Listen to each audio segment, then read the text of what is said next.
Lauren James adjusted her silk scarf as she approached the first-class cabin, her heels clicking confidently against the aircraft's polished floor. The flight attendant's eyes narrowed with suspicion, her voice dripping with condescension as she blocked the aisle.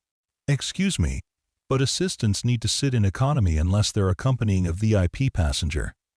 Lauren's response was calm, measured, devastating. "I am the VIP." The crew member's laugh echoed through the cabin.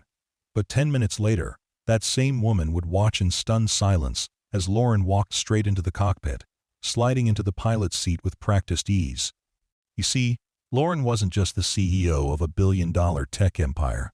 She was also a licensed commercial pilot who flew herself when business demanded speed. Before we carry on, please hit the subscribe button to make my day, and let me know where you are watching from in the comments. The morning had started like any other for Lauren James, CEO and founder of Nexus Dynamics, a technology company that had revolutionized artificial intelligence applications across 17 bay industries. At 38, she had built an empire from her dorm room idea into a corporation valued at $2.3 billion, but success had never dulled the sting of assumptions people made about her presence in spaces they deemed exclusive. Her alarm had buzzed at 4:30 a.m. in her penthouse suite overlooking downtown Seattle, where rain streaked the floor-to-ceiling windows like tears on glass. The city below still slumbered, but Lauren was already mentally reviewing the presentation that would either secure the Henderson Industries merger or cost her company its biggest opportunity yet. She had chosen her outfit with military precision, a charcoal Armani suit that commanded respect, paired with a burgundy silk blouse that added warmth without sacrificing authority.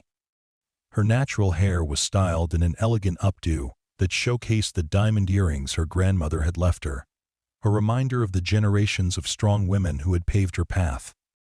The reflection in her bathroom mirror showed a woman who belonged in boardrooms and corner offices, yet she knew the journey ahead would test her patience in ways that had nothing to do with business acumen. The drive to Boeing Field had been uneventful, her driver navigating the early morning traffic while Lauren reviewed quarterly reports on her tablet. Nexus Dynamics had exceeded projections for the third consecutive quarter, but the Henderson merger represented more than financial gain. It would establish her company as the undisputed leader in AI-driven logistics, opening doors to government contracts that could triple their valuation within 18 months. The stakes couldn't have been higher, which was precisely why she had decided to pilot herself to the meeting in Los Angeles. Most people didn't know that Lauren held a commercial pilot's license with instrument ratings for both single and multi-engine aircraft. She had earned her wings during college, partly as a practical skill for a future entrepreneur who valued time above all else, but mostly because flying represented the ultimate freedom from others' limitations. In the cockpit, competence was the only currency that mattered. Weather didn't care about her gender or race, and physics responded equally to all who understood its laws. The Gulfstream G650 waiting on the tarmac belonged to Charter Elite, a premium service that catered to executives who demanded both luxury and efficiency. Lauren had booked the flight under her company's corporate account, specifying that she would be the only passenger and requesting her usual first-class configuration. She had flown with Charter Elite dozens of times over the past 3 years, always receiving impeccable service from crews who recognized both her face and her status as a preferred client. Today felt different from the moment she stepped aboard. The flight attendant who greeted her at the cabin door was new, her smile professional but cool as she examined Lauren's boarding credentials with unnecessary scrutiny. The woman appeared to be in her early 40s, with bleached blonde hair pulled back severely, and makeup applied with the precision of someone who had spent years perfecting an image of unassailable authority. Her name tag read, Brenda, and her eyes carried the particular hardness that comes from believing the world owes you recognition you've never quite received. "Welcome aboard," Brenda said, her tone suggesting anything but welcome. "I'll need to see your identification along with your boarding pass." Lauren produced both documents smoothly, watching as Brenda compared the photo on her driver's license to her face with theatrical deliberation. The pause stretched longer than necessary, creating an atmosphere of suspicion where none should exist. Lauren had encountered this dance countless times before, in hotel lobbies and exclusive restaurants, at country clubs and corporate retreats. The subtle message was always the same. Prove you belong here. Everything appears to be in order, Brenda finally announced, as if she had expected to discover fraud. However, I should inform you that first-class seating is reserved for primary passengers only. Assistants and staff typically travel in the main cabin, unless specifically authorized by the account holder. The assumption hit Lauren like a slap, though her expression remained unchanged. In Brenda's mind, a young black woman boarding a luxury aircraft could only be someone's employee, regardless of her attire or bearing. The logic was as flawed as it was familiar. If you don't fit my narrow definition of who belongs in first class, you must be here by mistake or deception. I understand your policy, Lauren replied, her voice carrying the quiet confidence that had intimidated Fortune 500 CEOs across 3 continents. I am the primary passenger on this flight. The account is registered under Nexus Dynamics, my company. Brenda's laugh was sharp and dismissive, the sound echoing off the aircraft's polished interior like breaking glass. Of course you are, honey. And I suppose you're also the pilot? The sarcasm dripped from her words like poison, each syllable designed to diminish and dismiss. Other crew members had begun to take notice of the exchange, their conversations trailing off as they sensed conflict brewing in the cabin's rarefied air. The co-pilot, a graying man in his 50s named Captain Rodriguez, emerged from the cockpit to investigate the disturbance. His eyes took in the scene with the practiced assessment of someone accustomed to managing difficult situations at 30,000 feet. "Is everything all right out here?" Rodriguez asked, his tone carefully neutral as he looked between Lauren and Brenda. "Just explaining our seating policies to this young lady," Brenda replied, her emphasis on young lady making it clear she considered Lauren's age another mark against her credibility. "She claims to be the account holder for this flight, but I think there's been some confusion." Lauren reached into her leather briefcase and withdrew a business card, extending it to Rodriguez with the same calm authority she used in boardroom negotiations. "Lauren James, CEO of Nexus Dynamics.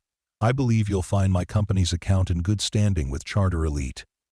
Rodriguez studied the card, his expression shifting as recognition dawned. He had seen Lauren's name on passenger manifests before, always associated with their most expensive packages, and always paying promptly. More importantly, he remembered the additional notation in her file. Licensed pilot, current instrument rating, frequently requests cockpit visits during flight. "Ms. James," Rodriguez said, his tone warming considerably as he offered a slight bow of acknowledgement.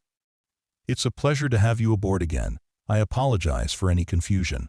Brenda's face flushed red as the implications of the exchange became clear. She had not only insulted a valued customer, but had done so in front of her captain, a mistake that could have serious consequences for her employment. Yet instead of backing down gracefully, she doubled down on her error with the stubborn pride of someone who had never learned to admit mistakes. "Well, even if she is some kind of executive," Brenda muttered, loud enough for everyone to hear, "she certainly doesn't look like our typical first-class passengers." The silence that followed was deafening, heavy with the weight of words that couldn't be taken back. Rodriguez's jaw tightened, and the other crew members exchanged uncomfortable glances. Lauren, however, remained perfectly composed, her training in crisis management serving her well in this moment of casual bigotry. "Captain Rodriguez," Lauren said, her voice still calm, but now carrying an edge of steel that suggested consequences were coming. "I'd like to request permission to visit the cockpit during our flight. I always enjoy seeing the latest avionics systems, and I understand you're flying a newly retrofitted G650. "Of course," Rodriguez replied immediately, grateful for Lauren's professional handling of an increasingly awkward situation. "In fact, if you'd like to observe the pre-flight checklist, you're welcome to join us now." Lauren smiled, the expression transforming her face from merely beautiful to radiant, with quiet triumph. "I'd love to. I'll just stow my belongings in first class first, if that's acceptable." She moved past Brenda toward the front cabin, her heels clicking a confident rhythm against the aircraft's floor. The first-class section was appointed with cream leather seats that could recline into full beds, each with its own entertainment system and workstation. Crystal glasses waited to be filled with champagne, and fresh orchids adorned small tables between the seats. It was luxury incarnate, designed for those who could afford to travel in style. Lauren selected a seat by the window, placing her briefcase in the overhead compartment and her purse on the table beside her. She could feel Brenda's eyes burning into fur. Her back, the flight attendant's embarrassment and anger palpable in the cabin's recycled air. But Lauren had learned long ago not to let others' discomfort become her burden. She had earned her place in every room she entered, and she wouldn't apologize for claiming what was rightfully hers. As she settled into the leather seat, Lauren's mind drifted to her grandmother's words. "Baby girl, there will always be people who want to make you smaller so they can feel bigger. Don't you ever let them succeed." Grandma Rose had cleaned houses for wealthy families in Atlanta for 40 years, watching their children grow up with every advantage, while her own granddaughter studied by candlelight when the electricity was cut off. Yet Rose had never allowed bitterness to poison her dreams for Lauren's future. "You're going to fly higher than any of them ever imagined," Rose used to say, not knowing how literally that prediction would come true. Lauren had taken her first flying lessons 6 months after Rose's funeral, partly as tribute to a woman who had always encouraged her to soar above limitations others tried to impose. The irony wasn't lost on her that Rose's metaphor about flying had become both literal career, achievement, and a practical skill that would soon teach Brenda a lesson in assumptions. Lauren pulled out her phone and quickly reviewed the weather reports for Los Angeles. Clear skies and light winds. Perfect conditions for what she had planned. Rodriguez appeared at her side, his professional smile genuine now that he understood who she was. "Ms. James, if you're ready, I'd be honored to show you our cockpit. We're running through pre-flight checks now." Lauren rose gracefully, smoothing her skirt as she prepared to deliver a lesson in humility that Brenda would never forget. As they walked toward the front of the aircraft, she could hear the flight attendant speaking in hushed, urgent tones to another crew member. "I don't care who she thinks she is," Brenda was saying, her voice carrying despite her attempt at discretion. "Something doesn't add up. No way that girl runs some big company." Lauren paused, turning back with the patient expression of a teacher about to correct a particularly stubborn student. "Brenda," she said, her voice carrying clearly through the cabin, "I think you'll find this flight quite educational." The cockpit of the Gulfstream G650 was a marvel of modern aviation technology. With glass displays and computerized systems that would have seemed like science fiction just decades earlier. Lauren slid into the right seat with, quote, the fluid movements of someone completely at home among altitude indicators and navigation computers. Her fingers found the controls without hesitation. Muscle memory from hundreds of hours in similar cockpits guiding her actions. "Beautiful panel," she commented, running her hand along the instrument array. "The Honeywell Primus Epic system?" Rodriguez nodded, his respect for Lauren growing as she demonstrated intimate knowledge of the aircraft's systems. Fully integrated flight management with synthetic vision technology. "You really know your way around a cockpit." "I should hope so," Lauren replied, reaching into her purse to withdraw a leather wallet. From it, she extracted her pilot's license and instrument ratings, handing them to the surprised captain. "I've been flying for 15 years. Got my commercial license right after college." Rodriguez studied the credentials, his eyebrows rising as he took in the various endorsements and ratings. Multi-engine land, instrument rating, commercial privileges, high-performance aircraft authorization. The woman sitting beside him wasn't just a curious passenger. She was a qualified pilot who could legally fly this very aircraft. "This is incredible," he said, genuine admiration in his voice. "I've flown executives who were interested in aviation, but I've never had a passenger who could actually take the controls." "Would you like me to handle the pre-flight checklist?" Lauren asked casually, as if she were offering to pass the salt at dinner. Rodriguez hesitated for only a moment before nodding. "I'd be honored to have a fellow pilot run through the checks. It's not often I get to work with someone who really understands what we're doing up here." As Lauren began systematically working through the pre-flight procedures, her voice carried clearly into the cabin where Brenda was distributing magazines and preparing the galley for departure. The flight attendant's movements slowed as she heard technical aviation terminology flowing smoothly from the cockpit in Lauren's confident voice. Engine parameters nominal. Fuel flow balanced. Navigation systems aligned and checked, Lauren announced, her words crisp and professional. Weather radar showing clear conditions along our planned route, with light headwinds at cruise altitude. Brenda crept closer to the cockpit door, her face growing pale as the implications of what she was hearing became clear. The woman she had dismissed as an assistant was not only the primary passenger but also a qualified pilot conducting pre-flight checks with the captain's full confidence.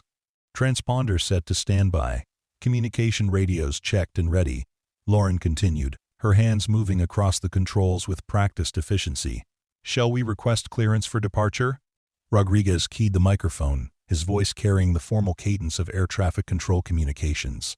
Seattle ground, Charter Elite 4047.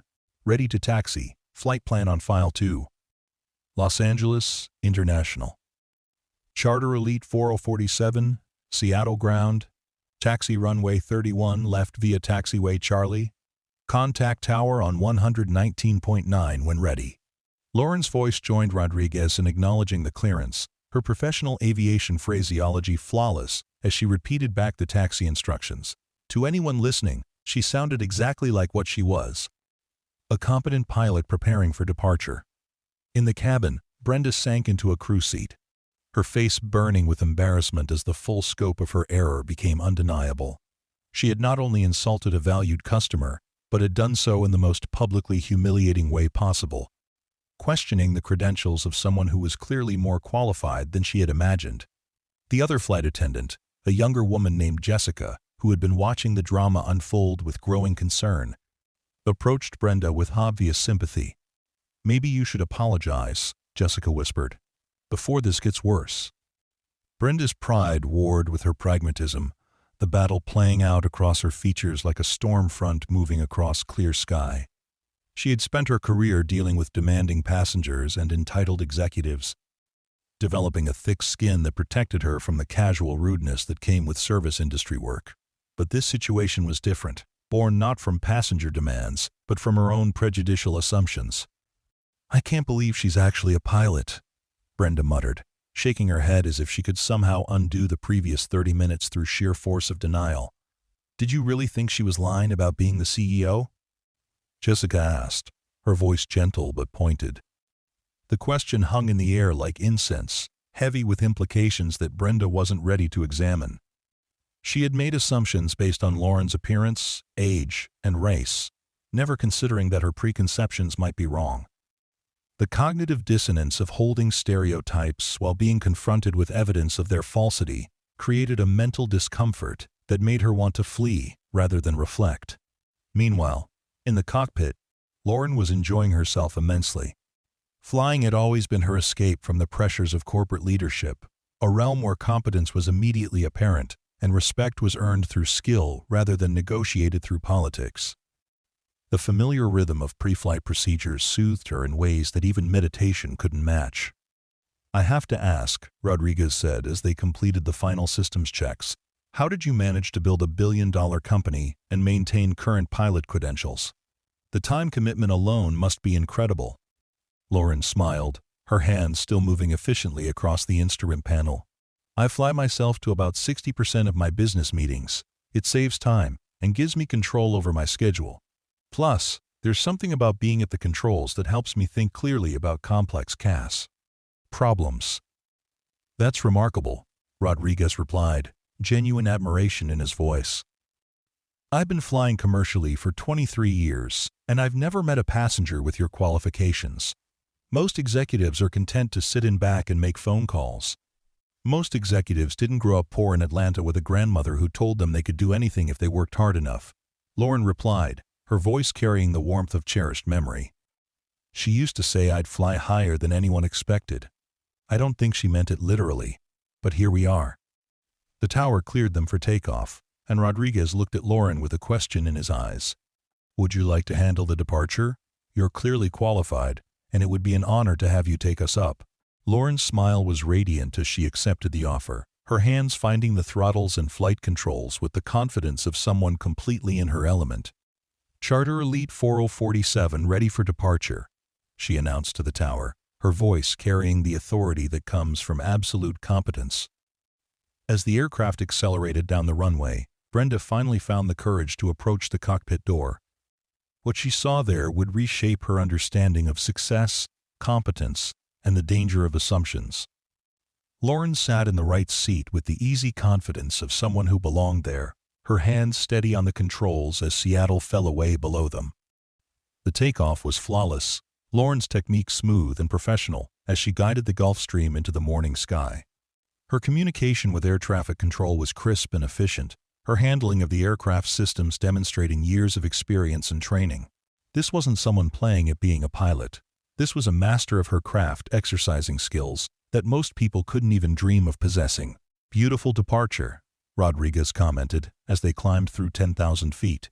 "You handle her like you've been flying G650s for years."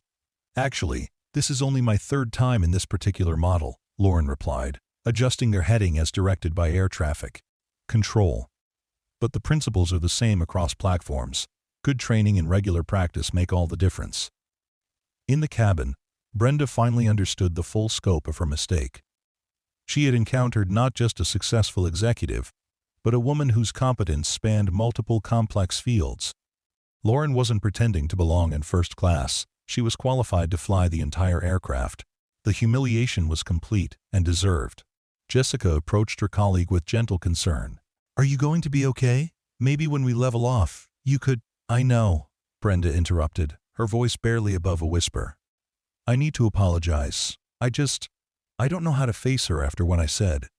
The flight leveled off at 37,000 feet, and Lauren relinquished the controls to Rodriguez with visible reluctance.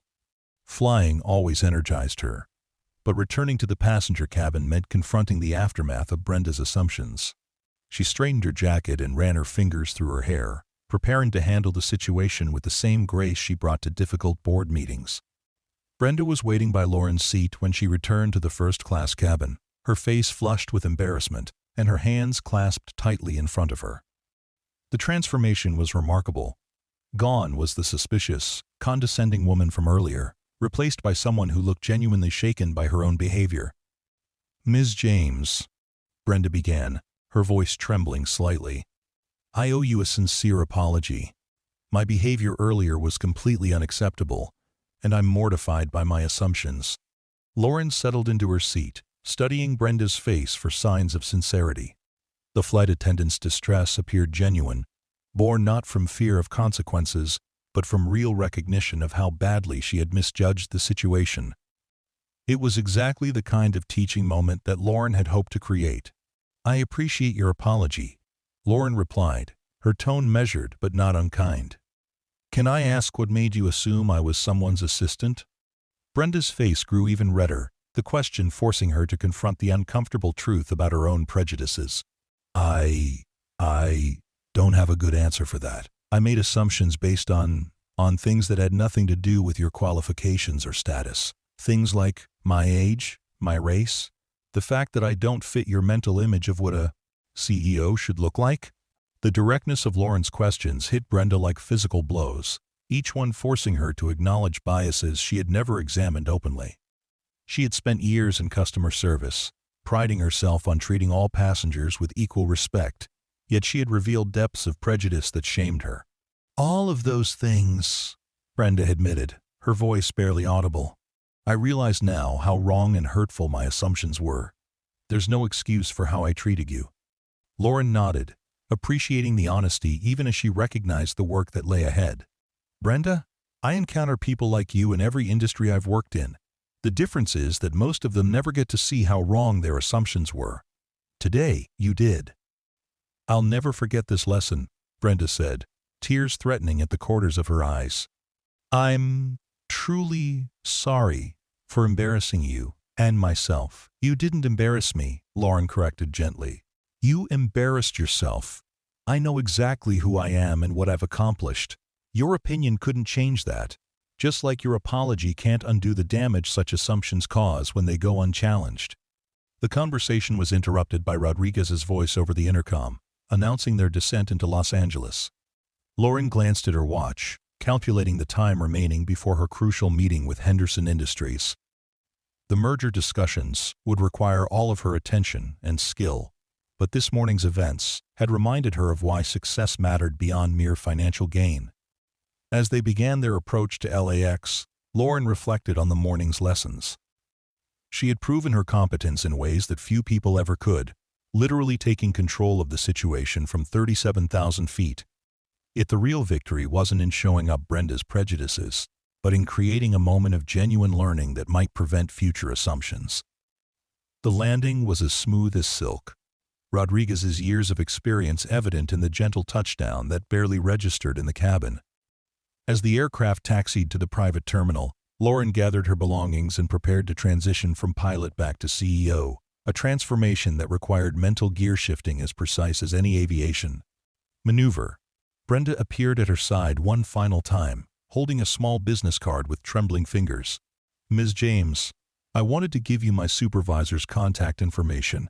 I think I need to report my own behavior today. It's not right for Charter Elite to have employees who make the kind of assumptions I made."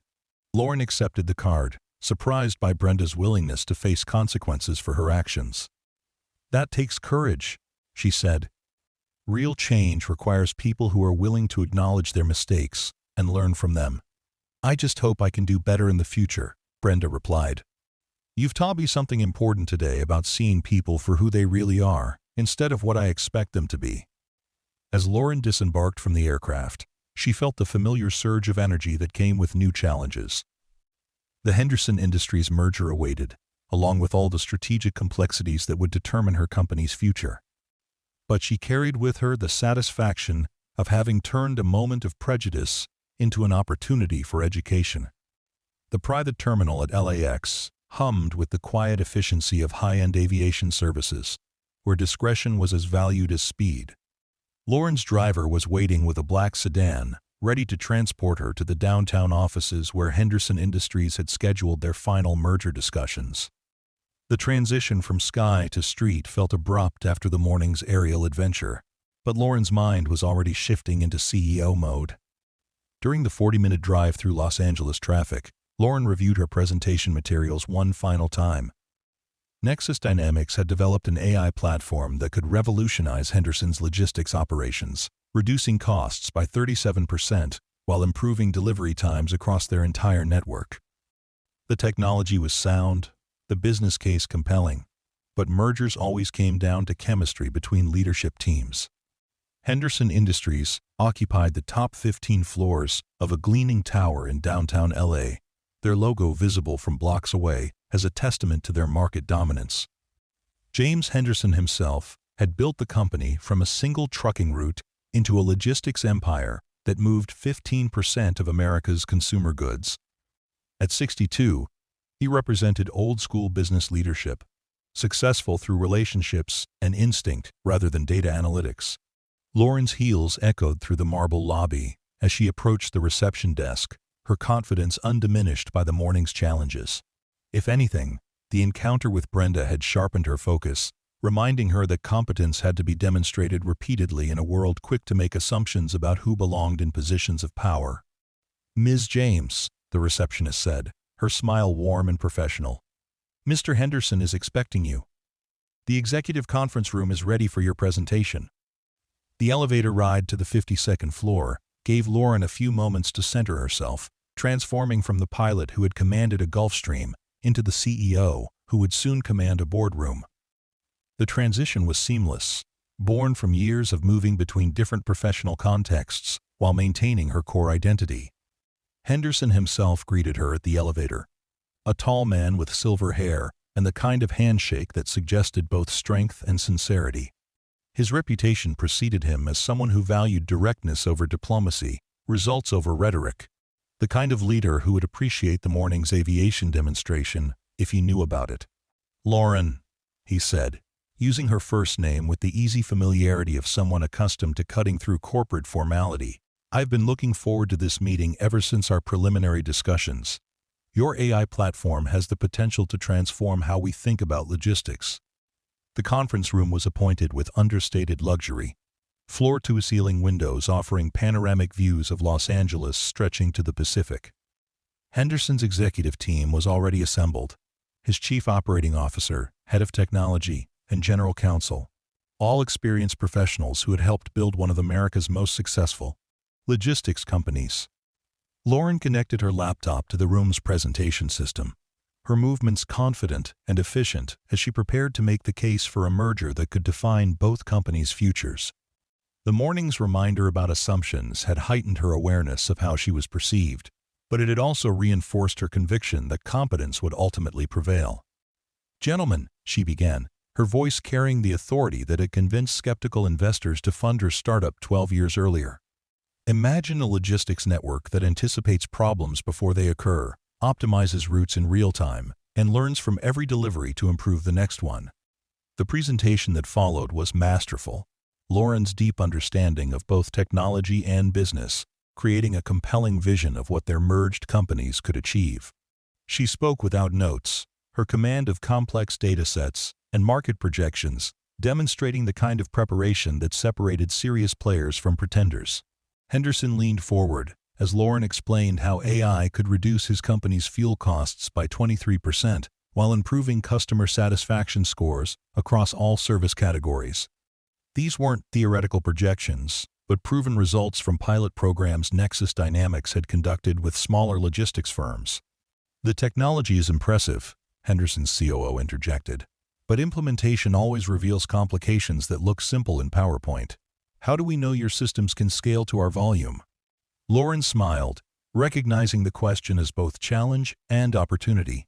"Last month, we processed 8 million package routing decisions for Pacific Express during their peak holiday shipping period. 0 system failures, 34% improvement in delivery times, and cost savings that exceeded our projections." She clicked to a slide showing detailed performance metrics, the kind of granular data that separated successful mergers from expensive mistakes. Henderson's team exchanged glances that spoke of growing interest, their initial skepticism giving way to recognition of the opportunity before them. "The numbers are compelling," Henderson admitted, "but I'll be honest with you, Lauren. I've seen plenty of tech companies promise the moon and deliver green cheese. What makes Nexus Dynamics different?" The question hung in the air like a challenge, and Lauren felt the familiar surge of competitive energy that had driven her success since college. This was the moment when deals were won or lost, when all the preparation and expertise either convinced or failed to connect. "Mr. Henderson," she replied, her voice carrying quiet confidence, "what makes us different is that I don't just talk about excellence, I live it. This morning, I flew myself here because I believe in controlling every aspect of our success. When you partner with Nexus Dynamics, you're not just licensing technology, you're gaining a leader who understands that competence has to be demonstrated, not just claimed." End quote. Henderson's eyebrows rose slightly at the mention of her piloting the aircraft, and Lauren realized she had revealed more than she intended. But something in his expression suggested approval rather than surprise, as if her hands-on approach aligned with his own leadership philosophy. "You flew yourself here?" he asked, genuine curiosity replacing formal politeness. "I hold a commercial pilot's license with instrument ratings," Lauren explained. "When time is critical and stakes are high, I prefer to control as many variables as possible. It's the same philosophy I bring to business leadership." The room fell silent for a moment as Henderson processed this information, his experienced mind recognizing the implications of what she had revealed. Here was a CEO who didn't just delegate responsibility, but took personal ownership of outcomes, even to the extent of literally navigating her own path to crucial meetings. "That's exactly the kind of thinking we need," Henderson said finally, his voice carrying new warmth. "Too many executives talk about accountability while insulating themselves from consequences. You put yourself at the controls." The remainder of the meeting proceeded with growing momentum, Henderson's team asking increasingly detailed questions about implementation timelines and integration protocols. Lauren's responses were crisp and comprehensive, her deep understanding of both technical and business challenges building confidence in her company's ability to deliver on its promises. By the time they broke for lunch, the tone had shifted from evaluation to negotiation, with Henderson's general counsel already discussing deal structures and regulatory approvals. Lauren felt the familiar satisfaction of a presentation that had achieved its objectives, transforming skeptical executives into enthusiastic partners. Over lunch in Henderson's private dining room, the conversation became more personal, touching on their respective paths to leadership and the challenges of building successful companies. Henderson shared stories of his early trucking days when he had driven routes himself to understand every aspect of the business he was building. "I respect hands-on leaders," he said, raising his glass in a toast to their emerging partnership. "People who understand that you can't manage what you haven't mastered yourself." Lauren accepted the toast, thinking of the morning's flight and the lessons learned at 37,000 feet. "Experience teaches humility," she replied. "The moment you think you know everything is the moment you stop learning." The afternoon session focused on the practical aspects of merger implementation, with both teams working through timelines and integration protocols. Lauren's preparation was evident in her detailed responses to technical questions, her ability to address concerns before they became objections, demonstrating the thorough planning that characterized all her business ventures. As the day drew to a close, Henderson stood and extended his hand to Lauren with the kind of smile that sealed billion-dollar deals. "Lauren, I think we have the foundation for a partnership that will reshape the logistics industry. Your technology combined with our market presence creates opportunities neither of us could achieve alone." The handshake that followed represented more than a business agreement. It was recognition between two leaders who had built their success through competence and determination, rather than connections or privilege. Lauren felt the satisfaction of achieving a goal that would secure her company's future while validating years of strategic planning. The flight back to Seattle that evening was different from the morning's journey, marked by celebration rather than preparation. Lauren had chosen to pilot herself home, relishing the opportunity to process the day's success while engaged in the activity that brought her the most peace. The Gulf Stream cut through the California sky like a silver arrow, carrying her toward home and the challenges that lay ahead. At the controls of the aircraft, Lauren reflected on the day's dual victories. The merger with Henderson Industries would accelerate Nexus Dynamics' growth beyond her most optimistic projections, but the morning's encounter with Brenda had provided something equally valuable. A reminder that competence must be demonstrated repeatedly in a world quick to make assumptions about who belongs in positions of power. The irony wasn't lost on her, that she had literally risen above the prejudice she encountered, using the cockpit as both refuge and platform for demonstrating capabilities that transcended others' limited expectations. Flying had always been her metaphor for freedom, but today it had become a tool for education as well. As the lights of Seattle came into view through the cockpit windows, Lauren began her descent toward Boeing Field, the familiar landmarks below welcoming her home. The day had been long but rewarding, marked by professional triumph and personal vindication in equal measure. The landing was smooth, her technique polished by thousands of hours in similar aircraft. As the Gulfstream rolled to a stop at the private terminal, Lauren felt the deep satisfaction that comes from mastering multiple complex challenges in a single day. She had negotiated a merger worth hundreds of millions, delivered a flawless presentation to skeptical executives, and reminded herself that competence was always the best response to doubt. Her driver was waiting in the terminal, ready to transport her back to the penthouse, where she could finally relax after 18 hours of continuous performance. But as they drove through the city streets, Lauren's mind was already turning toward tomorrow's challenges, the endless cycle of leadership that demanded constant preparation and flawless execution. The message light on her phone showed 17 missed calls and 43 text messages, the digital avalanche that accompanied any CEO who spent a day away from immediate communication. Most were congratulations from board members who had heard early reports of the Henderson merger. But one message stood out from the routine corporate communication. It was from Brenda, the flight attendant whose assumptions had started the day's adventure. The message was brief but heartfelt. "Ms. James, I spoke with my supervisor today about our encounter. I've requested additional diversity training and wanted to thank you for handling my ignorance with such grace. You taught me something important about seeing people for who they really are." Lauren smiled as she read the message, recognizing the courage it had taken for Brenda to confront her own prejudices and take action to address them. Real change often began with uncomfortable moments of recognition, when assumptions crashed against reality with enough force to shatter comfortable illusions. She tacked a brief response, Brenda. Growth requires courage to examine our blind spots. Thank you for turning today's lesson into tomorrow's wisdom. That's how we all become better. The penthouse elevator carried her upward through the Seattle skyline, each floor marking her return from a day that had tested her skills as both pilot and executive. The city spread below her, like a circuit board of light, each building representing dreams and ambitions, not unlike her own journey from poverty to prominence.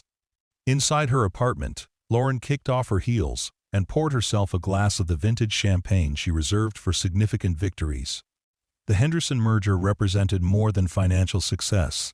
It validated her belief that excellence could overcome any obstacle, that competence would eventually triumph over prejudice. Her grandmother's photograph smiled from its place of honor on the mantelpiece. The woman whose encouragement had launched Lauren toward heights Rose could never have imagined. "I flew higher today, Grandma," Lauren whispered to the image, raising her glass in a private toast to the woman who had believed in her before she believed in herself. The evening news was already covering the merger announcement, business reporters analyzing the deal's implications for both companies and the broader logistics industry. Lauren muted the sound, preferring to let the day's accomplishments speak for themselves rather than subject them to immediate commentary and speculation. Her phone buzzed with a call from Marcus Chen, her chief operating officer and closest advisor since the company's founding. His voice carried excitement that even his natural reserve couldn't contain as he congratulated her on securing the partnership that would define their next growth phase. "The Henderson deal changes everything," Marcus said, his analytical mind already working through the implications. "We'll need to scale our operations by 400% within 18 months, but the revenue projections are incredible." Lauren settled into her favorite armchair, the one positioned to capture the best view of Elliott Bay, where container ships carried goods that might soon be routed through Nexus Dynamics AI systems. "It's going to be the challenge of our careers," she agreed, "but that's what we've been preparing for since we started this company." They spent an hour discussing implementation strategies and staffing requirements, the detailed planning that would transform today's handshake agreement into tomorrow's operational reality. Marcus had been with her since the early days when they worked 18-hour shifts in a rented warehouse, debugging code and cold-calling potential clients with equal determination. "There's something else," Lauren added, as their business discussion wound down. "I want to establish a scholarship program as part of our community outreach expansion. Full funding for young women from underrepresented backgrounds who want to pursue aviation or technology careers." Marcus wasn't surprised by the proposal. Lauren had always believed that success carried obligations to lift others towards similar opportunities. "What's the inspiration for combining aviation and technology?"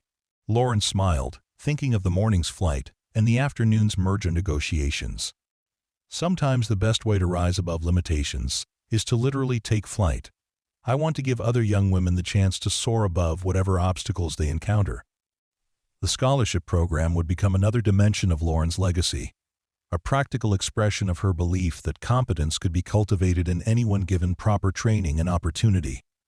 She envisioned young women learning to navigate both computer code and aircraft controls, developing confidence that would serve them in any field they chose to pursue. As the evening deepened, Lauren found herself drawn back to the windows overlooking the city. Seattle's tech community had welcomed her 12 years ago as an ambitious entrepreneur with revolutionary ideas about artificial intelligence applications. Tonight, she surveyed that same landscape as the leader of a company whose influence would soon extend across entire industries. The transformation hadn't been easy or automatic.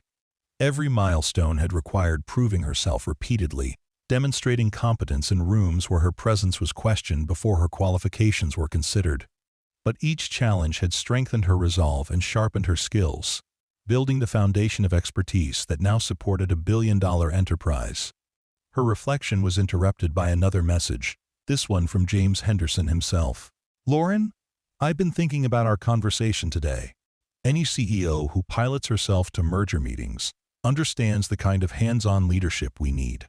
Looking forward to changing the industry together." The message encapsulated everything Lauren had hoped to achieve through the day's demonstrations of competence. Henderson hadn't just agreed to a business partnership. He had recognized her as a peer whose capabilities matched her ambitions. The merger would succeed because both leaders brought complementary strengths to challenges that neither could solve alone. Lauren poured herself a Brel. Second glass of champagne, this one dedicated to the future rather than the past. Tomorrow would bring new challenges as they began the complex process of integrating two corporate cultures and aligning operational systems. But tonight belonged to celebration of how far she had traveled, from that scared young woman studying by candlelight to the accomplished leader commanding respect in boardrooms and cockpits alike. Her phone displayed 17 more messages from industry bully contacts and board members, each one recognizing the strategic brilliance of the Henderson partnership. But Lauren found herself thinking instead about Brenda's transformation, how a moment of embarrassing prejudice had become an opportunity for genuine growth and learning. Change happened one person at a time, one assumption challenged and examined, one stereotype dissolved by evidence of actual competence rather than expected limitations. Lauren had spent her career breaking barriers through excellence, but today had reminded her that every demonstration brand mattered. Every proof of capability helped pave the way for others following similar paths. The city lights twinkled below like stars fallen to earth, each one representing dreams and struggles, not unlike her own journey from poverty to prominence.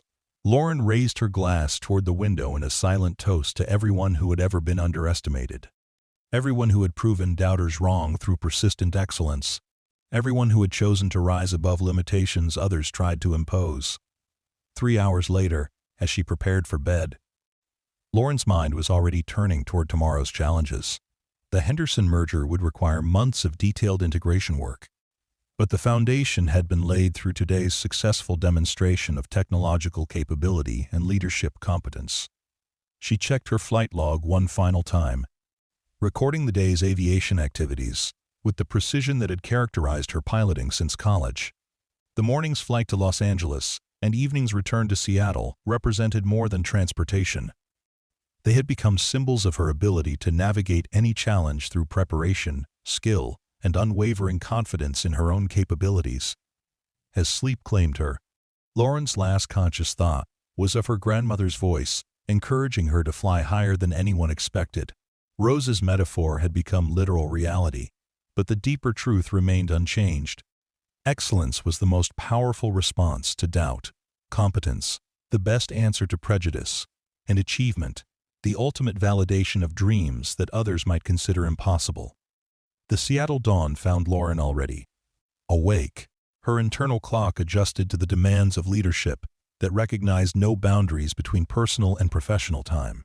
The morning newspaper featured the Henderson merger on its front page, business analysts calling it a transformative deal that would reshape American logistics infrastructure for decades to come. But Lauren's attention was focused on her calendar rather than media coverage, the packed schedule that would begin transforming yesterday's agreement into operational reality.